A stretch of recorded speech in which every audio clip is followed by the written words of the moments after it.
N64 is infected. Let me explain. It's gonna get a little weird too. So we're gonna get a working N64 and power adapter, turn it off, unplug it, and plug in the infected N64. This now infects the power adapter. So we're gonna try to turn this on, nothing, unplug it, and plug in a new N64, which will now infect this new N64. Now, I don't have a secondary power adapter here, but when I tested at the client's house, if I plug this N64 into a secondary power adapter, it still won't work. So what do you think's infecting it? COVID? The zombie virus? Or is it the 5G towers? Until this is figured out, I'm gonna have to quarantine it.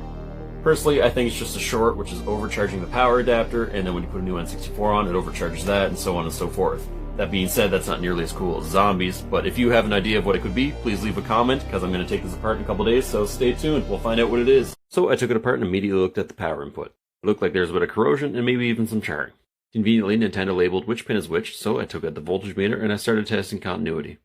And I didn't immediately find anything wrong. There was continuity within every single pin. I'm working on the N64. I put the power supply in to kind of diagnose what's going on here, and it works. I didn't do anything though. Foolishly assumed that I had one. I cleaned it up and put it back together, only to find that it no longer worked. And look, no continuity in one pin. There's two voltages that come into an N64, 3.3 volts and 12 volts, and the one switch controls both of them separately. Now, the 3.3 volt was getting through without an issue, and the 12 volt was not. Show you what I mean. This is the 3.3 volt, and this is the 12 volt. Nothing. The switch consists of 4 sliders that had a whole lot of corrosion around the 12 volts, so using isopropyl alcohol, I cleaned that all up, put it back together, and bam. Then I did a function test, and we're in business. We found the cure. Follow for more.